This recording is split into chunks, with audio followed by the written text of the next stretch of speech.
let's continue with our discussion. So now we should actually prove that the BFS is going to have time O m plus n. So let's prove this.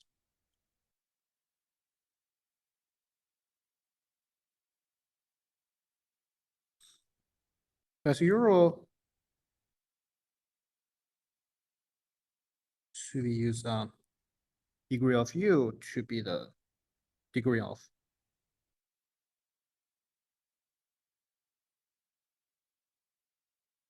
So let's, because this is like this algorithm has this kind of structure that we have this while loop, for loop, and also the if condition.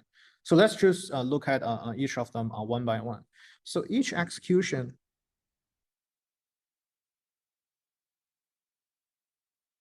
of the if loop. So for the if loop, it's just like each time you discover a new, basically you are not discover, but you look at a specific edge, this UV, and you wanna check, for instance, if the discovered V is false, then you set the corresponding value to be true and add it to the BFS tree, and also add it to the list. And this is just some very simple steps. And each execution of the if loop is going to take you one time. So I guess in general, maybe if you want to be super cautious, maybe you can take, for instance, you can say that it takes you like maybe here is like 3 steps. I mean, the 3 steps is just like you set discover to be true. I mean, this is one thing. The second thing is you add the edge, and the third thing is that you want to add it to the list. But in general, typically we are not very careful about like for instance whether it's like a precise constant or like maybe like O1 here. So in general, because our algorithm is always, for instance, in general, we write this as asymptotic notation, like big O notation. So we can just do this from scratch. And if this is just like, you can see this can be done in a constant time, you can just feel free to write this that actually takes O1 time. So the next thing that we want to be careful is that you look at this BFS algorithm. The next thing is the for loop. So we say that each execution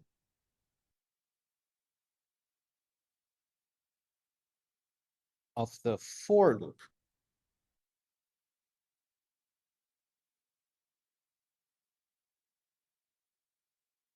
runs the if loop for the degree of U times. I guess this is also transparent because each time you're actually given a certain node here, and basically the number of times that you call the discovered V, basically this if condition correspondingly is you're actually having an edge, basically this edge UV in this edge set. But this basically you are actually, if you have a certain node U here, the number of choices you actually choose such kind of V is basically the degree of U. So that basically is saying that why each execution of the for loop is going to run if loop for at most like degree of U times. So this suggests that the total cost is actually O of summation of U belongs to V degree of U. And because we know that the summation U belongs to V, the degree of U equals to 2 times the size of the edge set. And here we just use this to be denoted as M, and this is O of M. So we also need, as we just mentioned in the last hour, so basically we need ON additional time to set up the list. I think it's especially this discovered. So this just suggests like the total time spent is actually O of M plus N.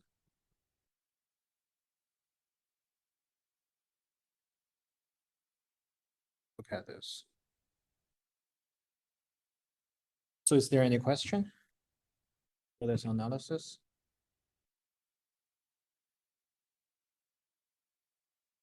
Can you repeat this once again? So repeat what? I mean this complexity analysis. The proof. Okay. Yeah. So basically, you look at this algorithm. So basically, you see like the while loop here. The while loop just each time check whether this list is empty or not. So this is not something super important. I mean, in terms of like the time cost. I mean, each time. I mean, sorry. When you run this algorithm, the main time cost really comes from, I mean, running the for loop and the if loop here. So let's look at from the bottom to top because the if loop is just like each time that you're actually checking the things. So each time basically you run the if loop. I mean, for instance, you really execute that. I mean, the discovered v here is indeed false. Then you just do three things. You set the corresponding discovered v to be true because you find that you turn the false to be true, and you add a new edge. Add this edge uv to the corresponding BFS tree t. You just add this v to the list li plus 1. So this is basically the case. Or maybe if discovered v is true in this if condition, you just like you just don't do anything further. But in any case, I mean, the cost inside each of the if loop is going to be O1. And after that, you check the for loop here. So basically, each time you are given a certain node u here, you just consider each edge uv from the edge set. And the number of choices from the number of choices, this v basically can going into the if loop next is the number of choices, just the degree of u here. And basically, you're actually looking through all of the nodes. I mean, look at all possible nodes, and basically you just the total cost is at most O of the summation of the degree of all the nodes, and this is basically at most OM. And also, in addition, you probably need to like a cost of ON. You need to maintain the things, for instance, like the discovered list, and that basically means the total cost should be O of M plus. Okay. Okay, so this basically gives the complexity analysis of the BFS algorithm, and let's discuss a little bit more about the BFS. So there are some further nice properties that we can actually observe. Property. So basically this BFS, this algorithm is actually returns precisely the kinetic component actually in general.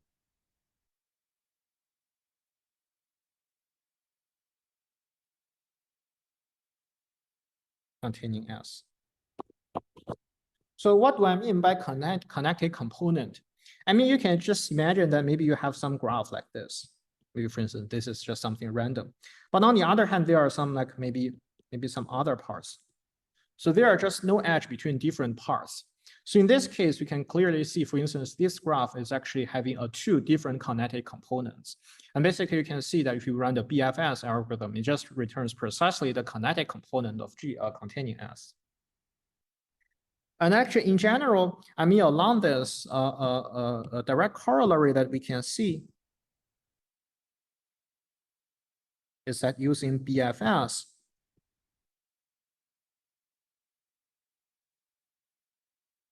we can find all connected components of G in OM plus N time. And also given the adjacency list.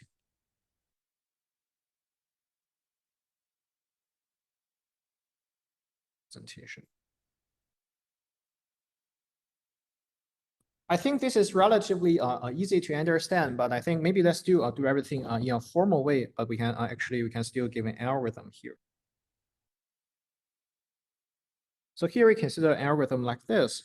So we initialize still an array called unclassified. And we call this, originally it is initialized to be the set of the all vertices. So while unclassified is not empty,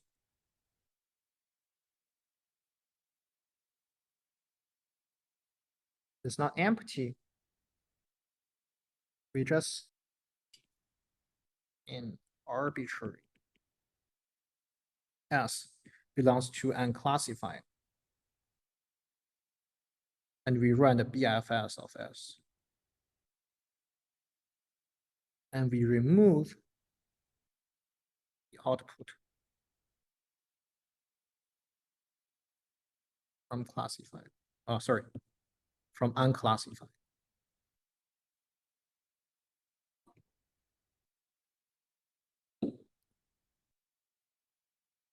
I guess this is relatively straightforward because if you want to consider kinetic components, the thing is just like each time, for instance, you run the BFS, okay, you discover what is the kinetic component, but you need to move on, and basically having this array, basically this unclassified is helping you with this. So as long as there is like a vertex that is currently not discovered yet, you just like do it, and basically you just select an arbitrary s beyond that and run BFS again. So basically, you can see that this gives you this complexity bound, a relatively easier way because you have this, for instance, assume that your graph have components, maybe say like G1 to GK. I mean, components, I mean, kinetic components, each of them is connected. And let's just assume that the number of edges and the number of nodes of them are like M1 to MK and N1 NK. I think it is straightforward to see that M1 plus MK, etc. equals to M, N1 plus N2 plus NK equals to N. Because you just look at, for instance, like different kinetic components. I mean, you sum like the number of edges in each of them, it should equals to the total number of edges. And similarly, if you take the sum of the number of nodes in each of the connected components, should also equals to N. So the cost of the above algorithm, as you can clearly see, is going to be M1 plus N1 plus M2, O of M2 plus N2. That is going to be O of MK plus NK. You can just like take together all of the M's and also all of the N's. It is going to give you O of M plus N. So any questions?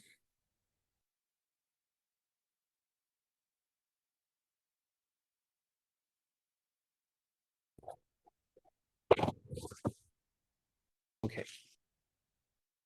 So now we are actually going to talk about something slightly different.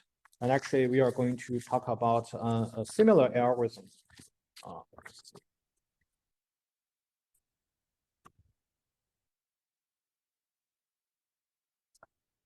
So basically, we are talking about another search algorithm, but it's basically searching a different kind of way. So basically, in this BFS, and actually by the name is a breadth first.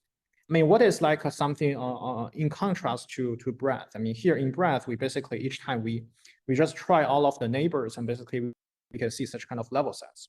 So I think in contrast, another thing that we can consider is called the depth first search. The DFS.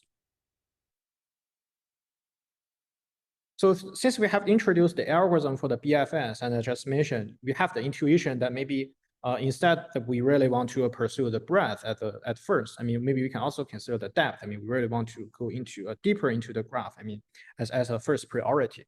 So maybe let's just give the algorithm here, and you can clearly see the intuition here. So algorithm DFS S. And it's going to actually look like this. So we are still going to use this kind of a discover set as the description of the algorithm. So we are going to initialize discovered as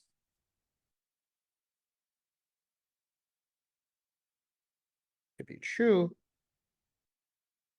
and a similar discovered B to be false for all other V.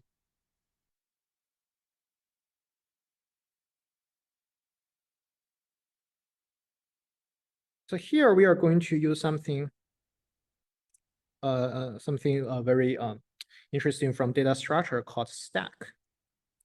We denote a set to be a stack with one element as. So I think I should really explain what I mean by a stack here. So basically stack, let me actually, I think this should be give enough space. Stack. So stack is basically a data structure that satisfies the property of last in, first out.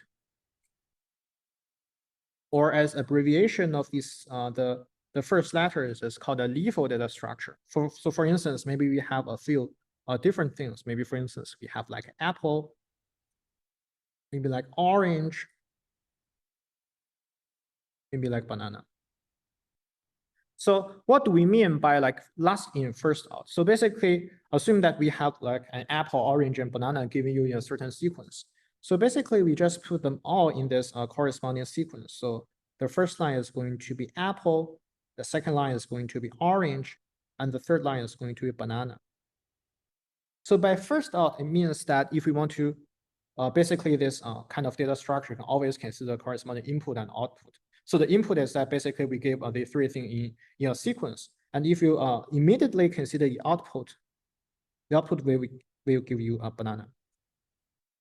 So basically for stack, it just means that each time you just like move everything into this. I mean, for instance, in a sequential way, like as this example, apple, orange, banana. And if you want to have an output, the output is basically the last thing that you actually input there.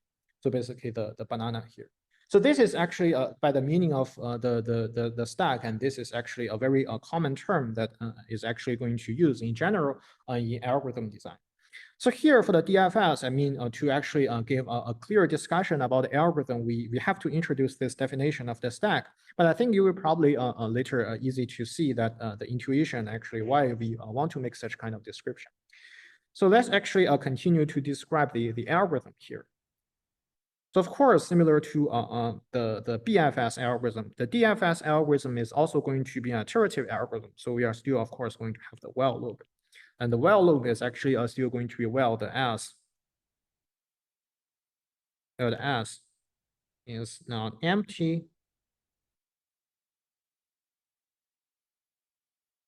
We take a node U S. So here you notice this. I mean, I take a node U from S. It's not like an arbitrary S. It's in a stack way that we actually take the banana out. I mean, for instance, in this example. So the next is going to be an if loop. And similar to the algorithm of the BFS, we are still going to have the if loop on the as the condition to be the discovered U to be false. And then we basically consider the thing that we actually set discovered U to be true. And actually we add a V to the stack.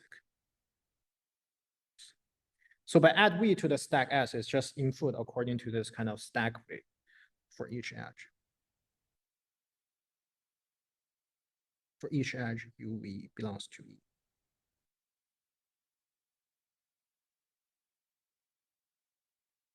So here you see the algorithm, the description is quite different from BFS. And actually, this is more like a recursive algorithm. By recursive, I mean, this is not an algorithm that you just like run from top to bottom. I mean, for instance, if you consider BFS algorithm, you just like keep running this, you go through like the while, for, if loops, and finally it finishes.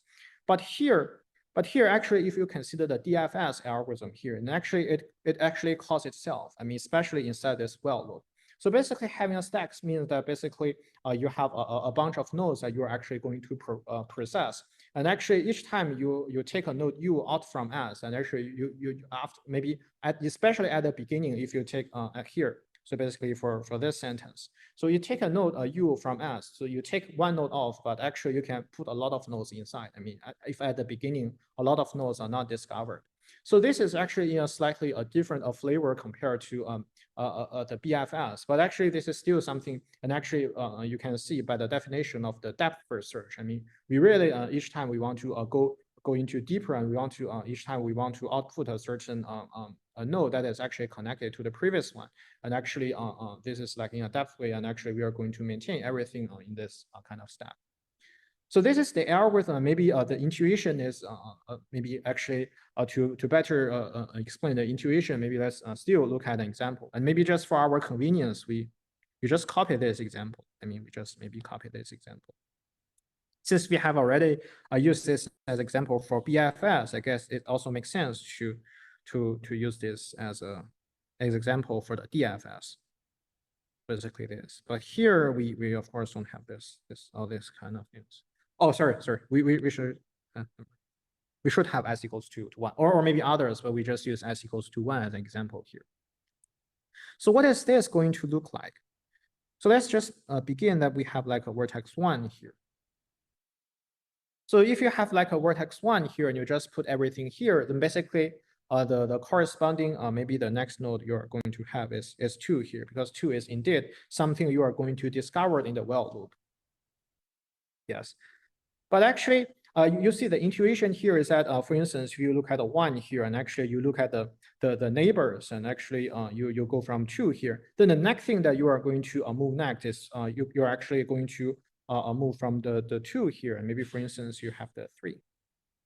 So I think each time, I mean, if there are like a multiple neighbors, I guess for our convenience, we just choose the relatively a small one. I mean, for instance, you go from 1 to 2 here, and you go from 2 to 3, and here you consider the 3 here, you're actually going to 7 here, and after going to the 7, you are going to the 8 here.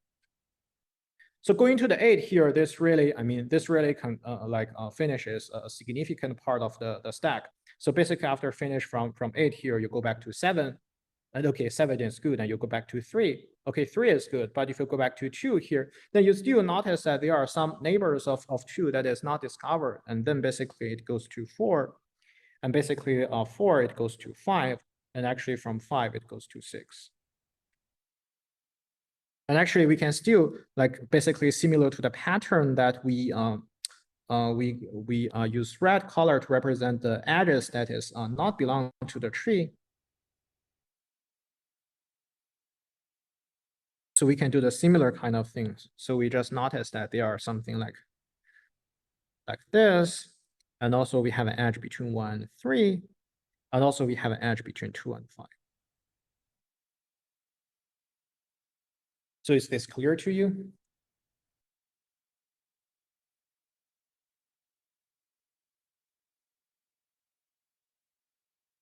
So the next thing that we are going to prove is that actually the DFS, I mean, speaking of the complexity, is also O of m plus n. So let's write this down rigorously.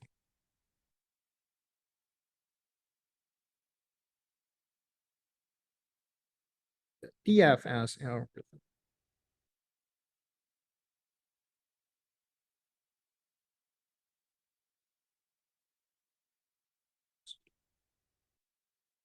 We also use the adjacency list representation.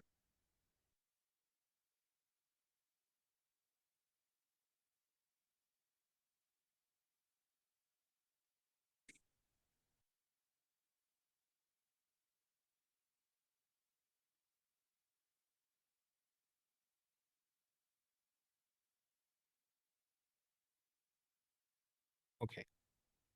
So let's prove this. So I guess the OM part is relatively clear that basically the cost of maintaining everything, I mean, maintaining lists, I mean, including this discovered,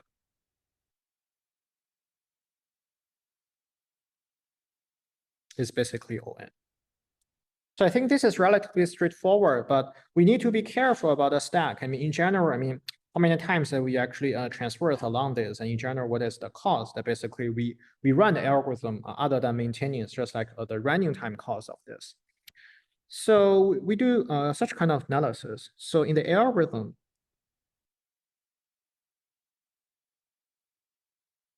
so we notice that each insertion, like deletion, the stack, it just takes O1 time.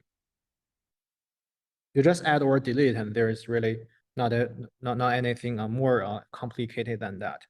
So we see that the main factor, I mean, looking at this algorithm, the main factor is that in some actually you run this algorithm in some scenario, I mean, at a certain time, the stack can be quite long. So in general, I guess if you want to consider the stack as we just mentioned, I mean, adding things or deleting things, this is really something easy. The main thing that we want to be careful is that this kind of adding and basically adding and deleting in the stack is really not too long. So this is something we want to be careful. And actually the main factor is the number of elements. I think to be precise, it should be like ever added to the stack.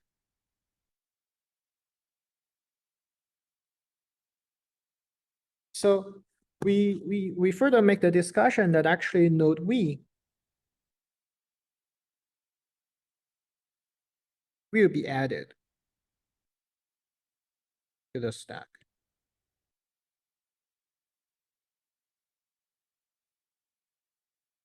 So basically, every time one of its an adjacent node is actually explored.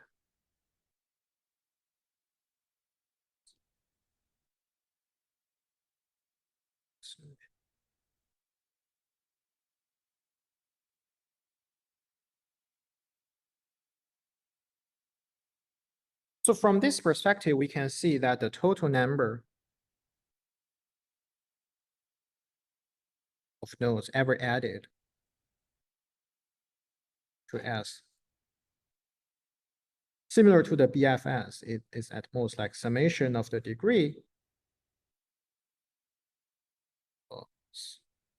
Should use V here.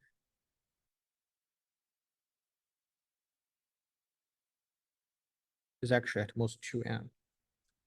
And this implies the total complexity is big O of m plus n. So any questions?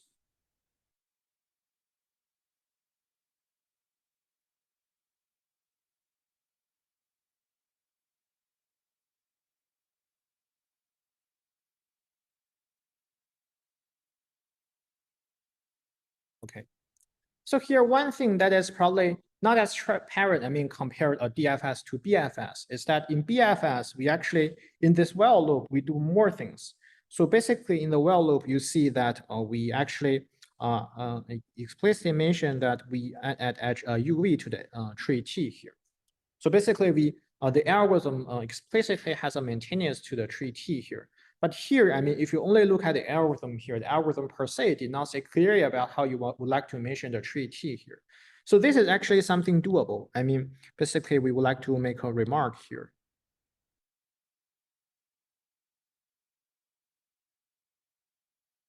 That actually DFS can also return the tree.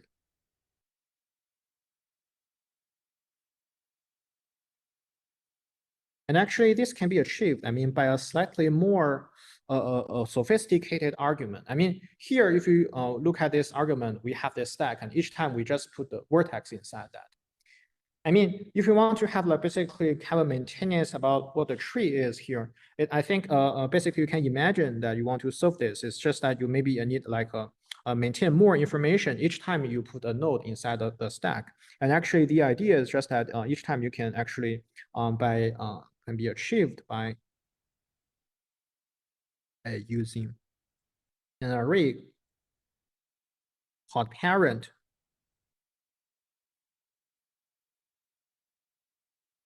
and set parent u equals to v when we add node to the stack due to adding this edge. I mean, due to edge.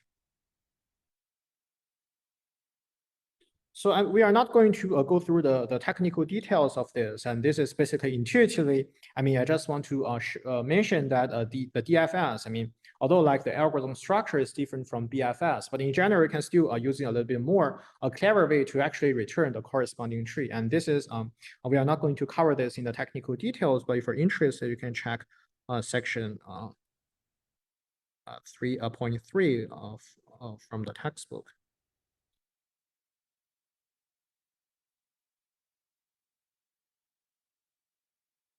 for details.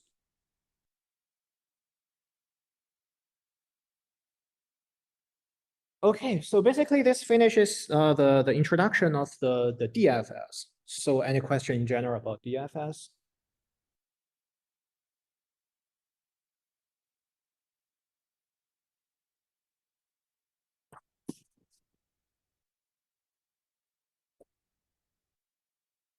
Okay, so I think we have been discussing about like in general trees and basically some interesting ideas about like searching around the graphs. That basically this idea of breadth first search, the BFS, and also depth first search, DFS. So basically this kind of ideas. And I think we in general we have want to have a good understanding about graph problems. And here I think maybe the next thing we are going to introduce is we are going to introduce some other kinds of graphs that is in general of interest, and I think people discuss a lot.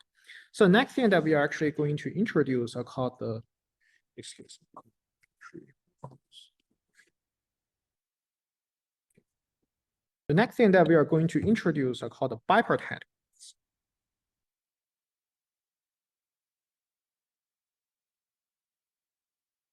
So what is a bipartite?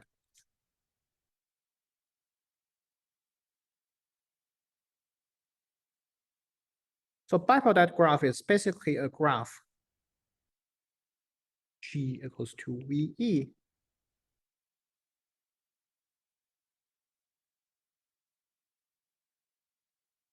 So if the vertex at V can be partitioned into two parts.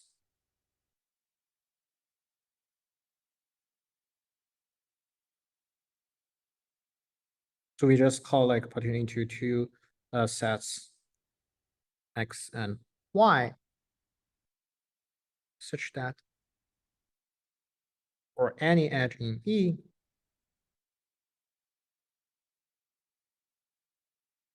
it has one edge, it has one end in X and the other in Y.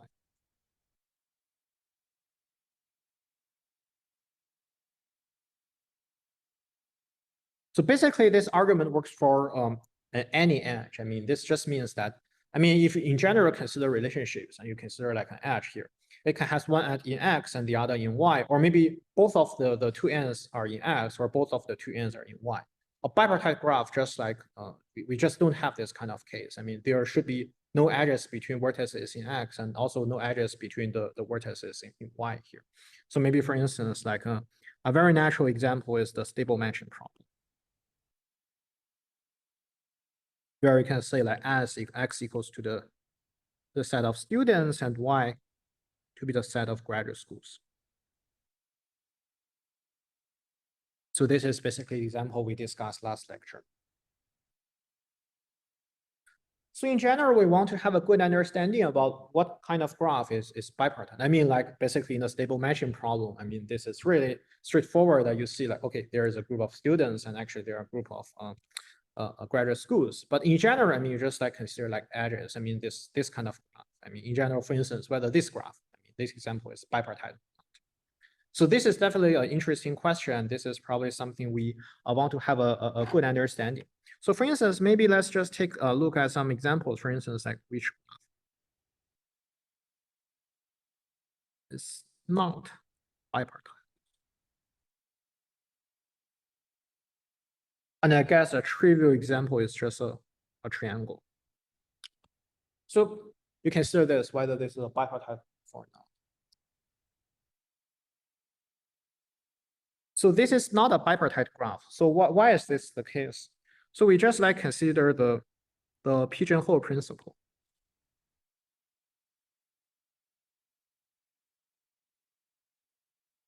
So we have three vertices due to the pigeonhole principle. So at least two of them both in X or Y. But this gives an edge, violating the bipartite property.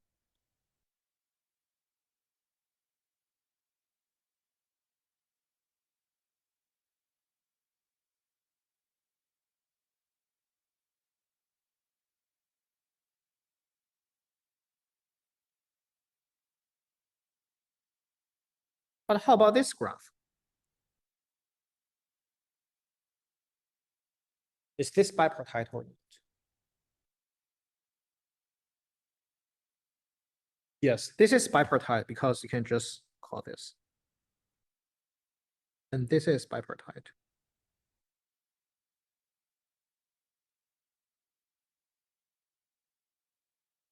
So somehow maybe you can see a little bit of the intuition here. So here we draw a graph, I mean, like a triangle or maybe like a square. I think they have some similarity, but you see like the observation is slightly different. I mean, I draw the square here. So this is a graph with 4 edges and 4 vertices, and the triangle is a graph with 3 edges and 3 vertices.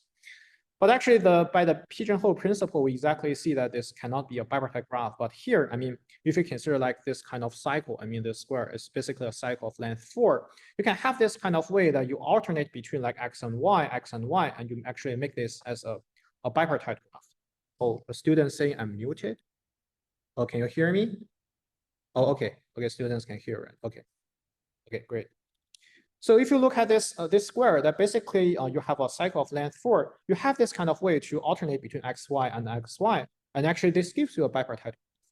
So maybe you have the intuition that maybe like the length here is the length of cycles can be here something really bothering. I mean, like a triangle here is maybe in general not something you want. And actually, this is an observation that we can formally turn this into a theorem. So a theorem is that a graph G is bipartite if and only if it does not contain an odd cycle. I mean, by an odd cycle, it just means a cycle of odd length, like a 3 or 5 or 7, etc. So I guess this is basically the intuition that we learned from the triangle and the rectangular or square example. And actually something maybe we can formally prove this, and actually let's do that. So let's just prove the 2 directions separately. So let's prove the direction where we assume that the graph is bipartite, and we want to prove that the graph actually does not contain an odd cycle. So assume the contrary.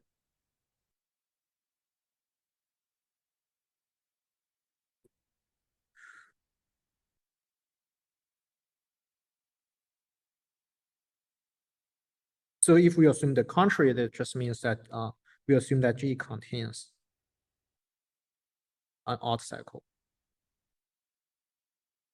Because it's an odd cycle, we can just write like V1, V2 to some V2K plus 1, such that Vi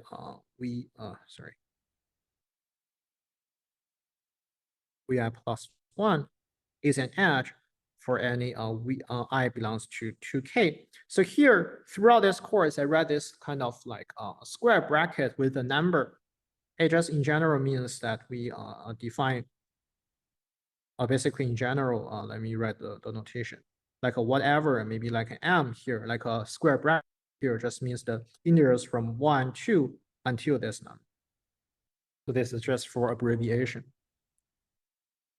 So basically we consider like a cycle here just means that each Vi or 2Vi plus 1 belongs to the edge set. And also in addition, we need to know that V2K plus 1 V1, this is also belongs to the edge set.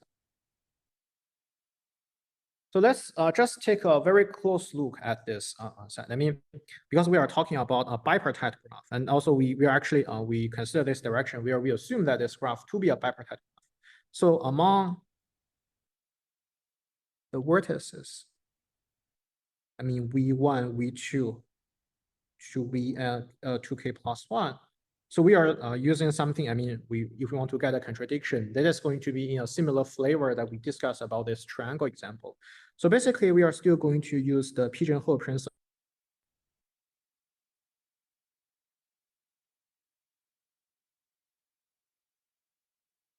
So either X or Y contains at least a plus 1 of them. So without loss of generality, let's say X contains at least a plus 1 of 2 k plus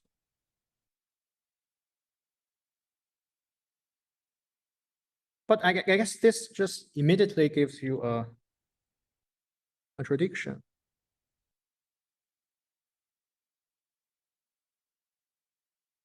At least them are adjacent.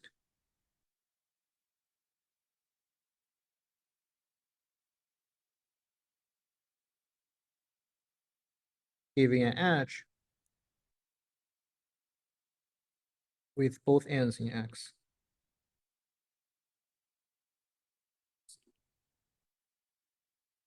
So this is basically how we get a contradiction here. Oh, so a student mentioned that can you get Taiwan? So the TA. So one of the student is probably trapped of the Tencent Zoom. So the TA 张玉博有一个学生那个好像跳出去了，你可能稍微看一点。对。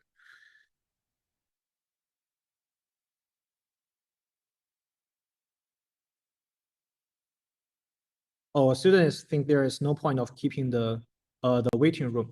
Oh, I think the reason is that why when we set the Tencent meeting is that because I just email all of the students about like the Tencent room link. I mean, if you share it to maybe for instance non-PKU students, I think it's not that appropriate. Maybe if you don't have a waiting room, I guess maybe some other some other people get in, maybe like for instance interrupt me about screen sharing. I mean, this is not really something good, and that's the reason why we have this kind of. So yeah, I think maybe we can test. I mean, if everything goes smoothly, and I mean, if there is no strangers getting to this, maybe we can discuss about this later.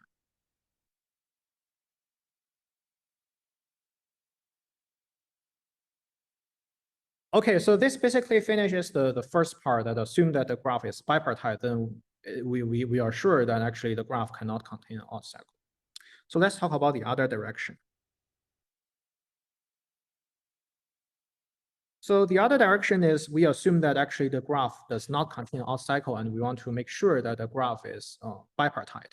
I mean, if you think about something like we want to prove a graph is bipartite, I mean, we can actually do this algorithmically. I mean, by doing this algorithmically, we just mean that we can actually give a bipartite, I mean, division. I mean, we can just like point out what is the x and what is the y such that we make this graph to be a bipartite. Okay, so we can actually give an algorithm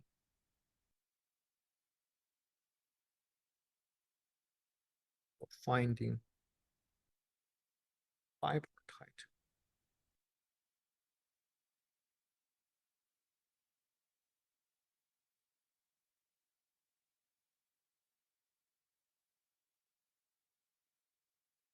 Without loss of a generality, we assume G is connected. I mean, if the graph is not connected, you can just look into each connected component.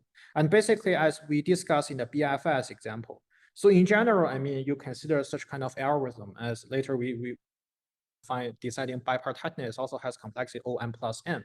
I mean, as long as this bounds holds for each connected component, you can just plus them together. So this does not make anything different. So for the ease of our discussion, we just feel free without loss of generality, we can assume that the graph is connected. Okay, so basically we run BFS starting at an arbitrary node S. So this is fine. We just choose an arbitrary node S and we just run a BFS. And L1 and LK should be the layers.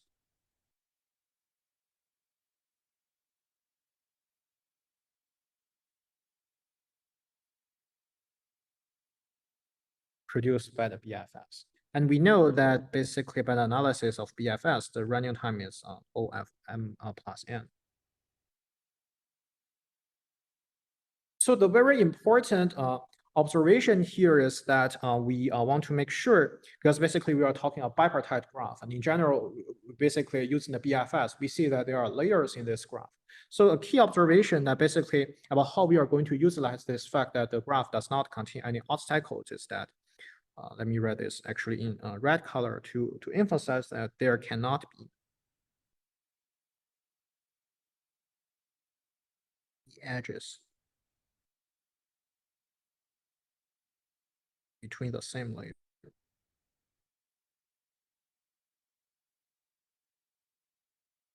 So this is basically a key factor that we are actually going to utilize. So let's actually prove this red thing, basically this sentence also by contradiction. So assume the contrary. I mean, maybe let's just say, if that's not the case,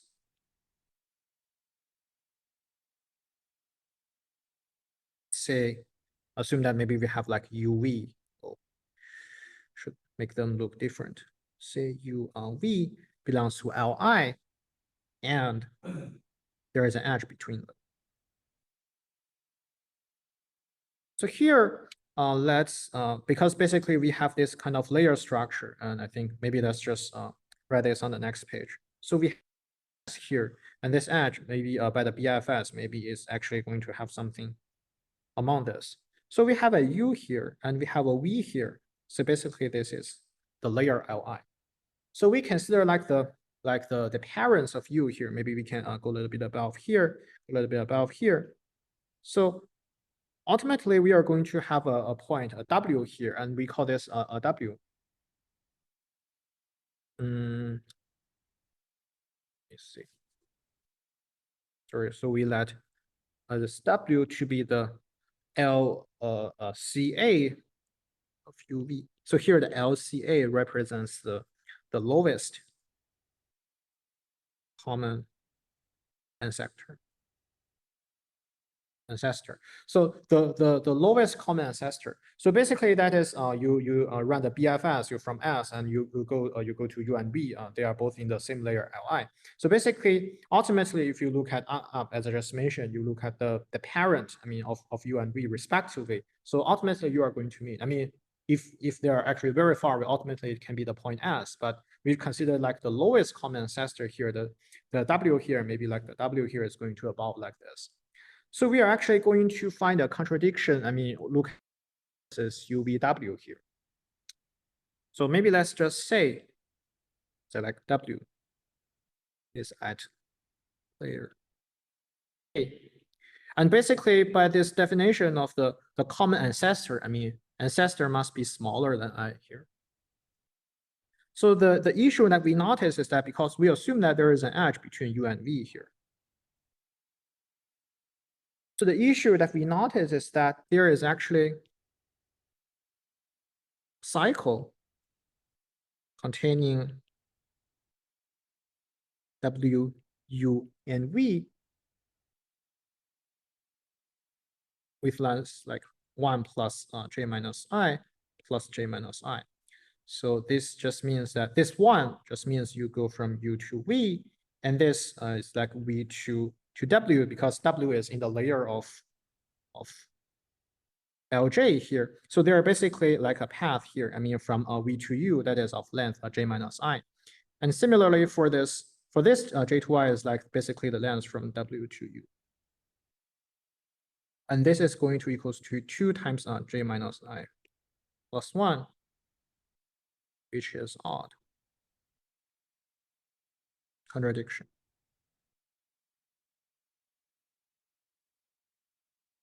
So any question here? Online, let W equal LCA. Is that a U or a V? Yeah, let me read this. LCA of U and V. Oh, okay. Thank you.